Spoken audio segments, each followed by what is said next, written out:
Une pour les meilleurs. Nico Business Car number 1. Nouvelle Jérusalem. Nico Business les meilleurs. Oui les meilleurs. Oui les meilleurs. Nico Business l'exemple. Oui l'exemple. Oui l'exemple. Il est l'espoir de la jeune. Nouvelle Jérusalem. Nico Business Car. Nalobi boya awawa. Bozala décité.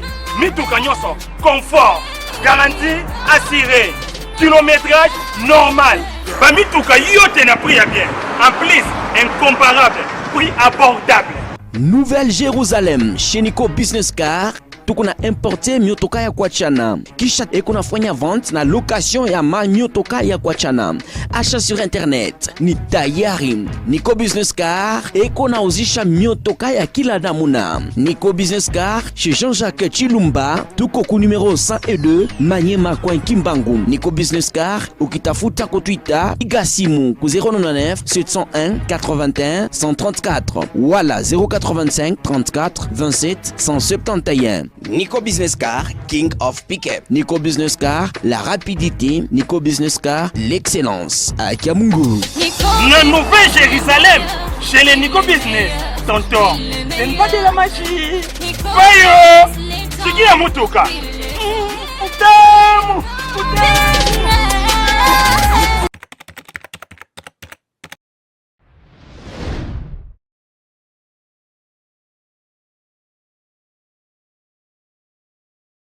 Puis, s'il vous plaît, nous répétons encore notre code de bonne conduite que nous avons demandé. Aujourd'hui encore, on a versé au bureau certains documents.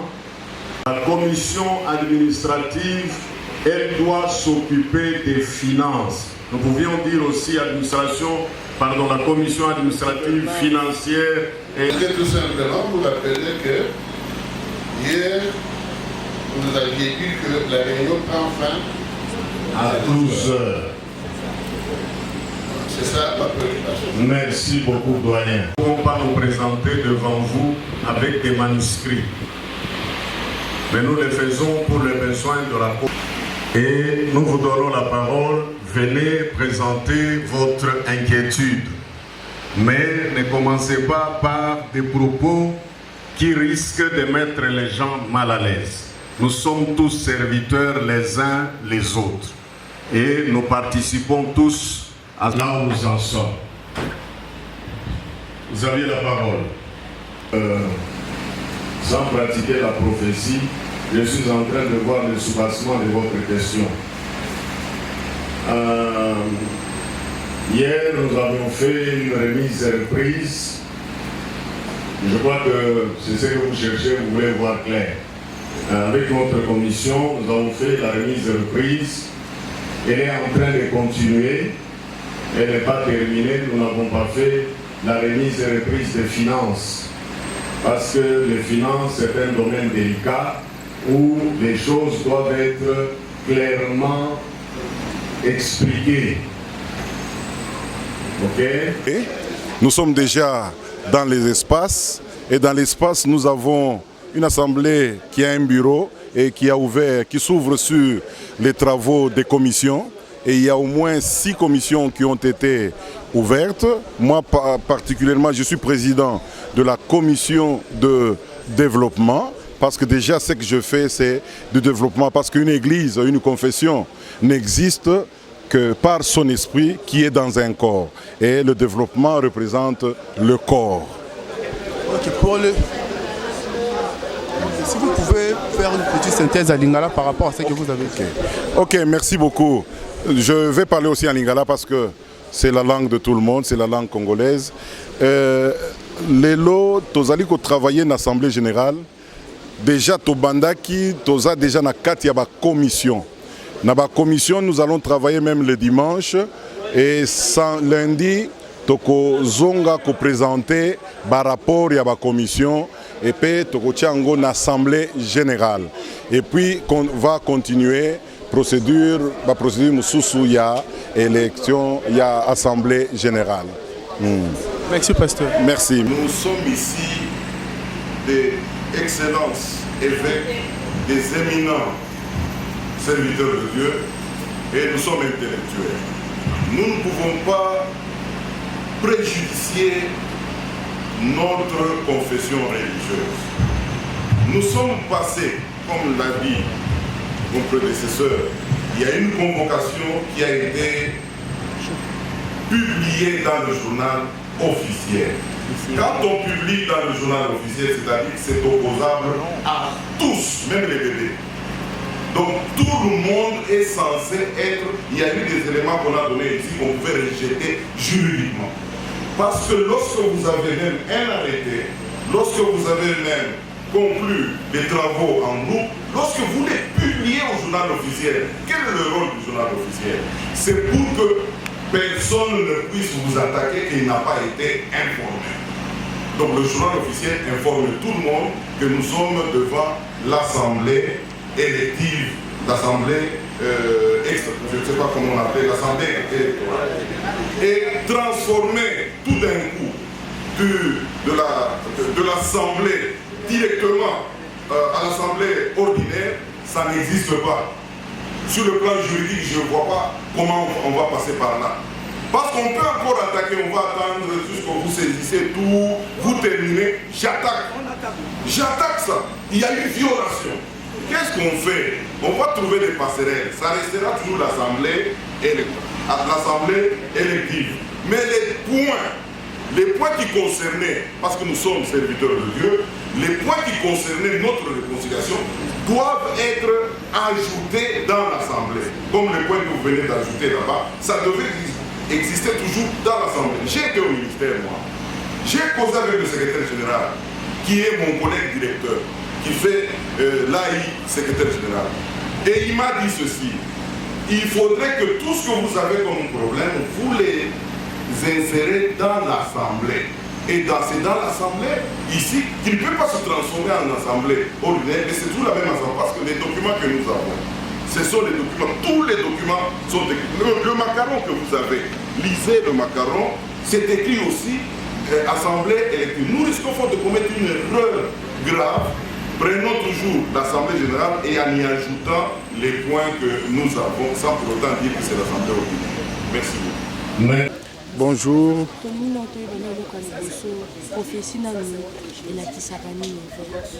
Ah, mais pourquoi Bolingi Boye ba prophétie? Mbaramoko kaka prophétie directement Boye. Il y a un problème. Oui, pour moi, les arts aussi, prophétie. Et c'est qui nanine? Aussi qui s'imboka te. Na ba prophétie na même chef de l'État okufa dans 2 ans. Nana pesi profession. Ndeko na yo, ndeko na nga pe Congolais, ndeko na pe mosala nzambe ba bise kabulu alesa. Non, et Lokomoko, madame la journaliste, il faut boyeba que appel ya mosali na nzambe eza ça dépend ya moto. Ngai nzambe ko benga nga na modèle na ngai, je suis pasteur ou je suis évêque, mususu nzambe ko benga e azali prophète.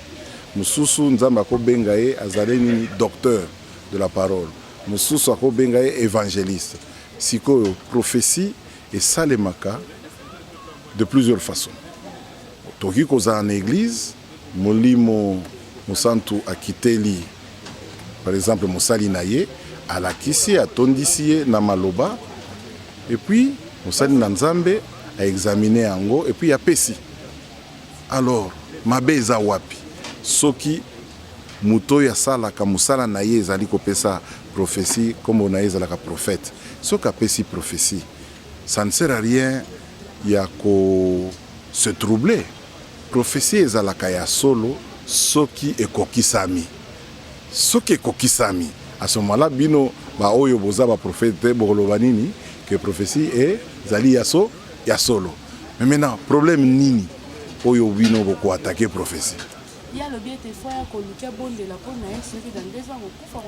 Mais botanga Bible malamu bokomona que barwa nyonso o bakambaka bamboka babandaki kokamba mboka bango moko te banda kokamba pembeni aza na nganga nzambe aza kolakisa ye parce que nzambe amonaka oyo eyaki sima na yo oyo eye na oyo ekoya mabe eza te soki akoyede moto azali kokamba mboka pona tel problème parce que prophétie eyaka pa kaka pona ekokisama te po situation wana ekokisama te prophétie eyaka pona kopesa lumière. 2 kosalisa mutu po mabe wana ingaki ya esalema te. 3 po malamu wana ekoya ekokisama. Voilà, bino bozana kanini. Bozana ka ya malamu oyo koya, boya na ka oyo ya mabe koya, ou bien bozana ka oyo lumière esalema. Bozana kanini. C'est une prophétie. Il n'y a pas à se troubler, bato bako se calmer, il n'y a rien à s'alarmer. Ezali lobananzambe, motonyo soka yoki prophétie abonde laka. Ce que ça ya mabe, po elongwa, ce que ça ya malamu, po ekokisama. Et alors, mabe ezate? Bon, Daddy, est-ce que prophétie balobango kaka public peut ou bien ce que je prophétie pour na sœur Kingani, frère Kingani, au bengi sœur, le bisser et tant zambala kisinga bo. Et ça va faut panzango bo tala zambala kisinga bo. Nani ya panzi yango prophétie nyonso bakolo bango même na église eko panzana. Bino boyebi te makambo kwendaka na église songolo te boyebi ke moto wana nzambe alobela kie akomi directeur na entreprise pe akomi directeur. Est-ce que boyoka yango te? Boyoka est-ce que bozalaka wana? Bozalaka te. Non, c'est normal. Il ne faut pas diaboliser les choses. Et ça kaka net yo pe olali.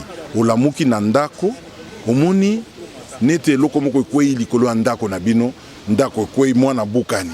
Mais tango lobi yango, mama namonaki tango nalali, namoni neti eloko moko ekwei yaki na likolo ya ndako mwana kwei abukani.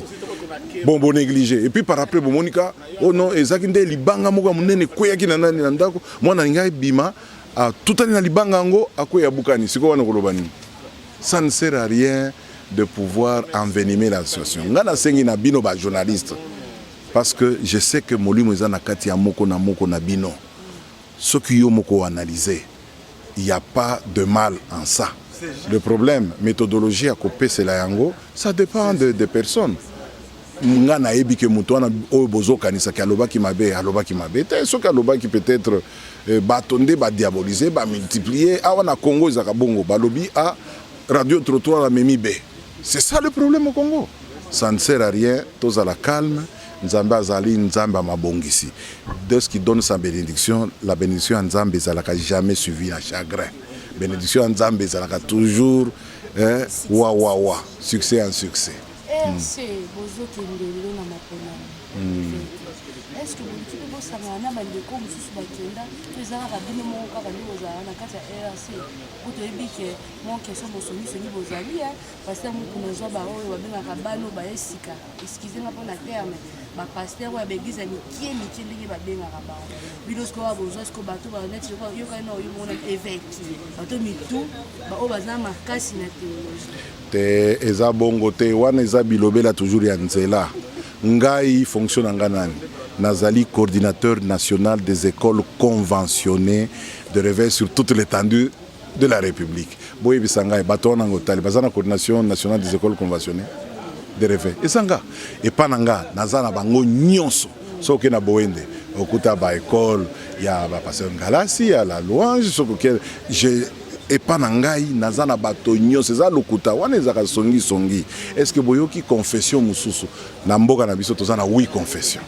Confession à liboso catholique, yami balé protestant, yami sato islamique, yaba musulman, yamine, yaba salutiste, yami tano, yaba kimbangiste, ya 6e confession réveil, 7e orthodoxe et puis les églises indépendantes. Si vous avez une confession, vous avez eza 8 ba 8 wana soki botali tango président de la République azalaki wana oyo auti kokende président Joseph Kabila baza ce sont des conseils spirituels, ce sont des bangonde ba pesaka ba discours prière, discours programme, discours prière pendant que président loba bomona ka bango mikonyos. Est-ce que pasteur mukuna bazarana mais pasteur mukuna soki na bimbisi ba mikanda awa ba fondateur pasteur mukuna zali wana bosi bomona mukuna a signé mukanda moko ki na longwe na RC. Un mec, au moni, ezali structure ou asali, eza confession religieuse te, eza structure naie moko na kati naie asali, ezali confession religieuse te, ezali te, eza potopoto te, yo nangai boye baki ya oui confession sur le statut. Confession religieuse ezali communauté te, ezali organisation songolo te, na mboka na biso toza na 8 confessions. Et Sili, bon, il n'y en a pas 30. Moi-même, je suis le coordinateur national. Je vous parle pourquoi? Parce que je suis le porte-parole des coordinateurs nationaux de toutes les confessions religieuses. Nazali, je vous cite, celui qui représente les catholiques, c'est Abbé Noël Ndungu, coordinateur national. Celui qui représente les salutistes, c'est le major Jebrom. Celui qui représente le coordinateur national Yabakimbanguis, c'est le coordinateur national Luzolo. Celui qui représente les protestants, c'est révérend Lala. Celui qui représente... Si le coordinateur national Yaba Amek, Nazana Bekol Kiziamina. C'est moi qui le gère, c'est toujours moi. Mais pourtant, Botangi était. Mais je dis que Namutuna géré Bekol Kiziamina. Eza Nangaba, Ezali, Révérend Kiziamina Nangaba, Nayolo. Alors, c'est moi qui gère, c'est moi qui signe. Bokende Kotunae, qui est le coordinateur national. Bureau Nanga Ezali, na chaussée de Kimouenza. Numéro 10A, Bazo Tongango en étage. Il était le président provincial. Il était mais il est toboyi candidature candidature tolobi ti lelo et outi ko sila lelo to fungoli yemo kwa lobaki akozala candidate na réunion basalaki avant-hier alobaki akozala candidate.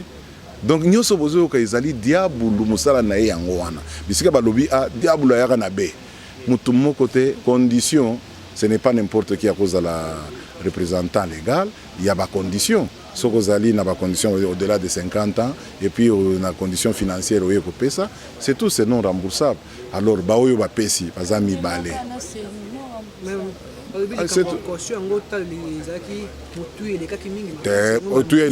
Papa, vous avez géré République Mobimba. À Kinshasa, nous sommes au moins 6 000 églises. 6 000. Mais c'est multiplié par combien de provinces? Nous sommes combien? 26. Et alors, 26 provinces. Bino Bozolo administrative, mais c'est c'est 46 provinces éducationnelles. Ah, Talanan. Et ceux qui église, par exemple, 10, c'est combien? Vous voyez? C'est normal. Il ne faut pas aujourd'hui, on a un représentant, les papa. Il faut comme un état de droit qui mérite, si tu mérites, tu as des compétences, tu as toutes les compétences, on a pas compétences on mérite, au banda qui nasse, au yebi, au koli, au comité, exactement au bimi kana poso aboyo, au bimi nanda, au bimi hôtel, na avec na comme représentant les gars. Et ça, les mérite même une entreprise na yo, au yeka peut-être na comme numéro 1 directeur. Kakaboy. Non, mais ça la raté. Mokili et ça les mis na ba règle, na ba règlement intérieur. Règlement intérieur yango. Mais divorcer ça état de droit hein? Non non. Lokuta nyoso bozolo bana yo kanano ko divorcer. Moi si na yo asali ekobo Bible et lobinini asala adultère. O divorcer oui ou non? Alors que allez non non yo kanano ce qui moi si asali ekobo asala adultère Bible autorisé nga mengai na ko bomba moi stanga. Ça dépend de qui que ce soit. Ça dépend de qui. Chez nous, l'église n'a pas de Chibao, vous dites là. C'est l'église, c'est le spirituel. Les Chibao, ils ont bino bato, il y a pagano, bino tribaliste, tribuna bino. L'église, makambo Chibao, ils ont. Moi, c'est évangile. Maman, vous donnez des exemples. Bino bolungi na pesa ke ba journaliste oyo bakamataka bazo fabriquer ba image ba tie mutu ya Kabila tie mutu ya nani ya kuna bolungi na tangela bino yona bo pesa nga ba exemple. Ça il ne faut pas donner, le monde ne peut pas s'établir sur le faux hein. Makambo mabe ezali modèle te makambo malamu nde ezaka modèle. Parlons des choses sérieuses. Ça ce sont des exceptions. Ceux qui a solo ezaki bongo mais tofani na bino awate mais les boyer awate ceux qui boyer parce que boyer qu'il y a quand même organisation wana. Eza lokuta ngai natanga classe naza 1 parce que bozo komona ke ba passer baza batomoko batanga te 1 naza ingénieur électronicien. Attendez, naza ingénieur électronicien. 2 nazali juriste. 3 naza doctorat en théologie. Donc avant que nous ça théologie d'abord natanga classe. Et puis j'ai commencé à la base, je suis promoteur d'école. Promoteur pour que na comme coordinateur parce que beaucoup tout na motonyo so azana ministère à EPSP banda ministre ti même huissier akoyebi sa moto wana banda ki enseignant nouvelle unité na comme atati na comme directeur na longwe directeur na comme préfet na longwe préfet na comme coordinateur sous-provincial coordinateur provincial adjoint national. Voilà la carrière ya mutu. Ato lobi bilobela je suis assis sur la matière na fanda likolo en matière. Ato lobi bilobela na yo on itali yo la vérité est têtue et tout la kaka vérité. Nyonso na bozolo bana biso tomoni yango te. Un cas sur 1000 c'est à négliger. Un cas sur 1000, c'est à négliger. C'est-à-dire, dans d'une chose, vous comptez, il y a combien de pasteurs? Vous prenez sur 100 pasteurs, ceux qui 2 pasteurs, et vous dites que c'est tous les pasteurs. Mais on a beau salir. Botanga échantillonnage. Lorsqu'il y a la théorie, à échantillonnage, est-ce que dans votre bureau, qui est notre bureau, la commission des finances est aussi nécessaire? C'est une question qui nous préoccupe. Parce que vous avez parlé, il y aura l'investiture du nouveau président, il y a les dépôts des candidats qui devaient verser quelque chose. Est-ce que dans votre bureau, cette commission de finances est nécessaire ou rejetée? Merci. Nazali, révérend, donc évêque au niveau de l'église, évêque Guy David Kabango, Nasumakaba fonction, il y a coordinateur national des écoles conventionnées de réveil sur toute l'étendue de la République. En même temps, Nazalaka porte-parole de tous les coordinateurs nationaux des écoles conventionnées à la confession Nyonso, Nakati ya RDC, na ministère ya EPSP. Tu dis sur effectif total de Boko Lobakeno, Bango Nyonso Bazamabe. Mais un exemple, Mouké Yamutumoko, vous voulez généraliser sur 6000 pasteurs. Et à Lokuta, il y a Biloko Biso Tozari ko combattre, et ça Biloko Wana. Biloko ya bamakiona, biloko ya kokosela bato, biloko ya ko inventer banani biso to telemelaka yango. Tozali wana, ne vous en faites pas, mokile salemina oya malamu na oyo ya mabe. Mabe kotika la kaka kozala e kozala kaka. Mabe kotika Yesu alobaki na biso na tiki bino na mokili. Bato mokili bako inabino bayi, mais bozala prudent, bozala sage. Et alors ça, on a un peu aussi ça la biso du Cambois, moi la mboka baraka basisha. Le RC, ça ni 9 mois qu'on a Brazzaville. Pourquoi pas RC au dit qu'on a d'abord une mboka wa Brazzaville de batin d'ataille awa. Mais d'abord na retourna bino. Donc tout journaliste on a komona na nzela azala sala kanayo. Et alors okoki kozala journaliste mais olongwe na compagnie ozalaki. Est-ce que balongoli yo ki journaliste? OK ko sala ki journaliste c'est comme beza. C'est OK comme indépendant, pour que ozala membre na biso, il faut kombo na yo eza na liste. Au salaire de cotisation, parce que c'est ça organisation. Les gens de Baïba, que ce soit catholique, que ce soit une organisation sans but lucratif confessionnel. Dans une organisation, il y a des lois, il y a des règlements, il y a des cotisations. Ceux qui ont en ordre na ba cotisation wana te. Est-ce que vous êtes membre? C'est ça le problème. Yo vivra kana bato yo bo équipe nabino oyaka ba réunion te oyaka. Est-ce que vous êtes membre? Ou comme membre passif? Donc, ce que vous avez, zonga, fouta ba règlement, tout ça, ça joue. Est-ce que bino vous vérifiez que vous n'avez pas numéro 1 nabiso, vous vérifiez que combo naye, ils ont en règle, ils ont membre nabiso.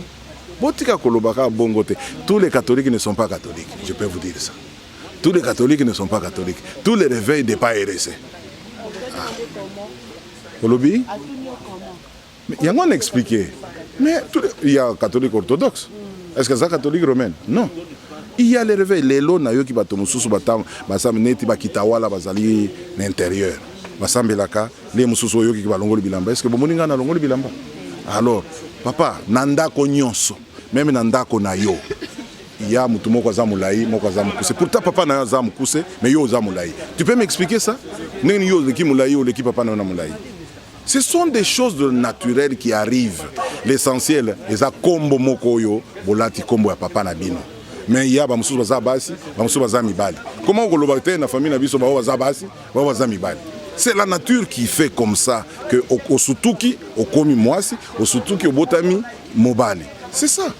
Donc dans toute organisation, il y a toujours bato mususu balingaka kolanda alimate.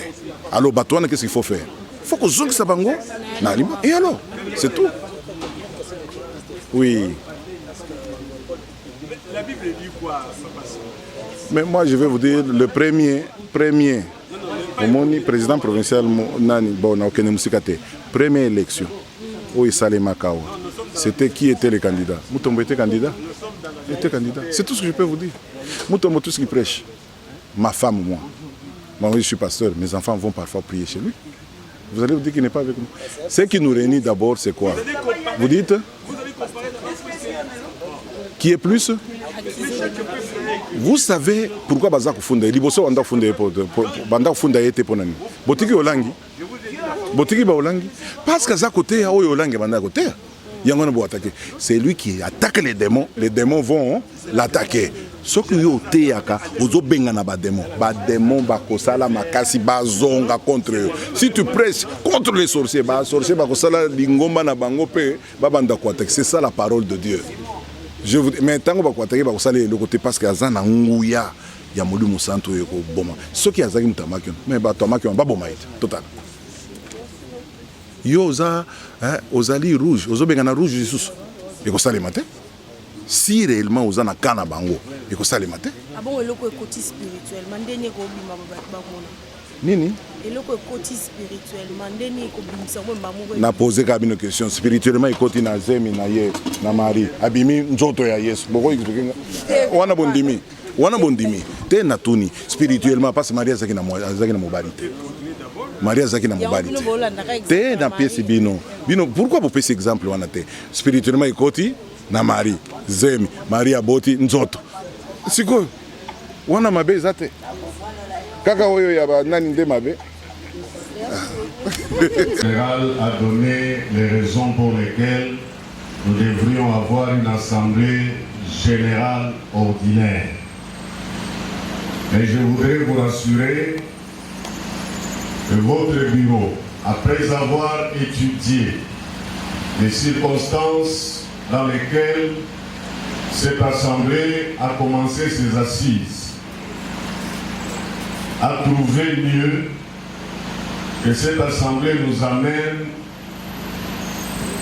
à ouvrir la brèche à l'assemblée élective. Soyez rassurés, nous allons atterrir là-bas.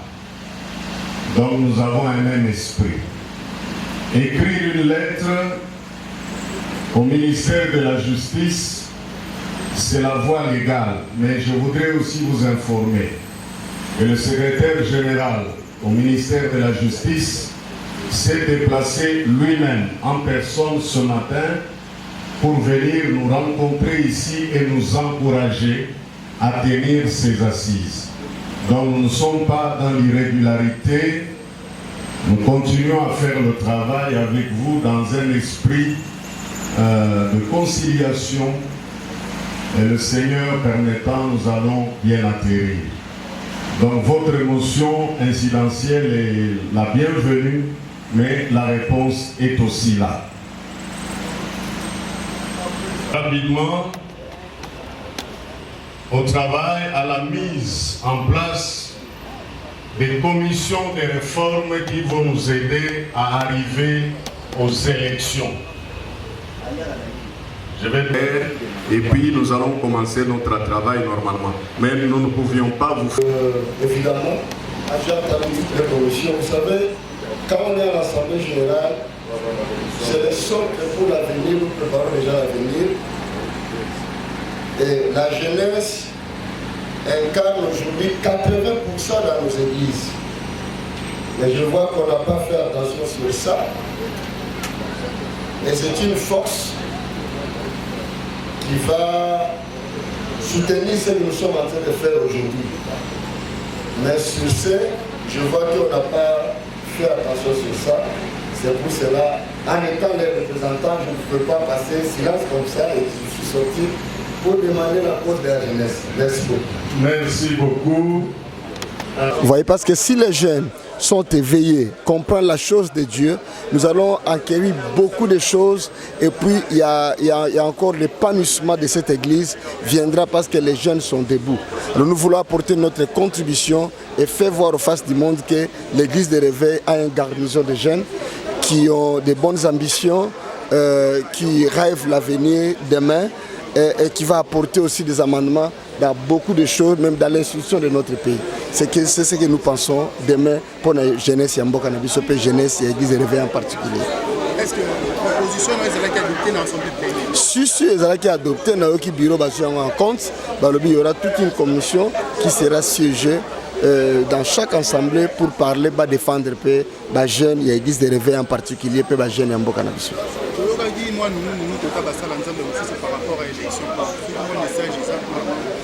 Non, nous demandons à ce que, vous savez, l'église de réveil c'est un patrimoine important. Nous demandons à ce que qu'il y ait la paix, l'apaisement, une attente, vraiment une attente pour que les cognos, papa, bas à l'ensemble pour l'église au école de Liboso. Est-ce que vous avez papa? Bango de Panzinzela pour bisoto rejoindre l'élo, église au tous l'élo. Et bango pe bakutaki batu Liboso na bango. Alors, ce qui héritage, oyo bango bazwaki, babateli yango malamu te. Et bongo ba oyo bazako ya na sima. Bisoto kosala ni. Alors, tu ngeri to benga ba papa nyos bazala ensemble pour que ba élection les kana kimia, bazala ini pour ba élection les kana kimia pour musala oyo. Il y a église, responsabilité munene au bazanango, bako de monter à face du monde na maturité nyos. Il faut pas aller ensemble. Et loko o toujours senga na ba papa nyos yango wana.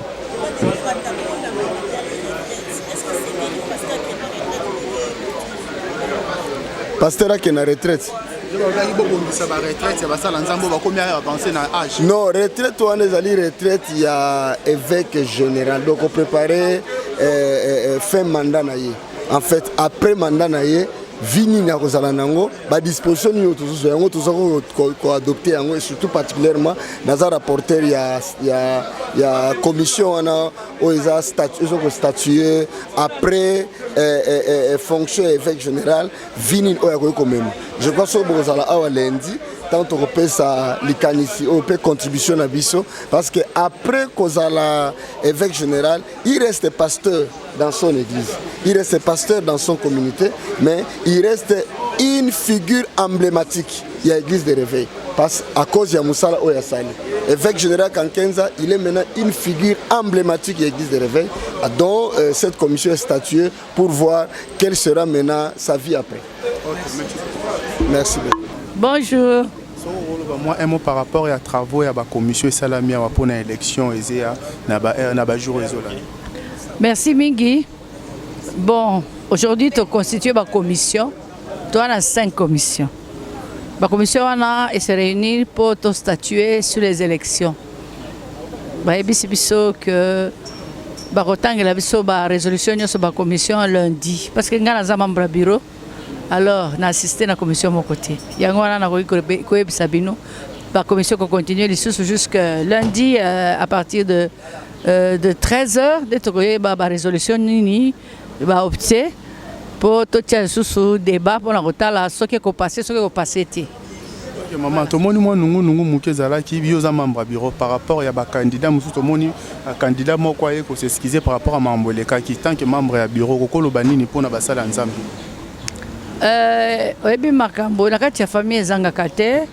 Il y a eu des échanges, il y a eu des paroles, mais le cola toza basali ensemble et pendant que depuis lobby parti moko e kosenga pardon de le parti ya ki lobby tende sengi pardon pour to sala makambo le kana kimia pour biso toza bana ensemble. L'élection est prévue pour bon. Commission électorale les ali to lobby d'ici mardi nous terminons les travaux et nous croyons que les élections se feront avant la fin des travaux. Merci maman. Merci aussi.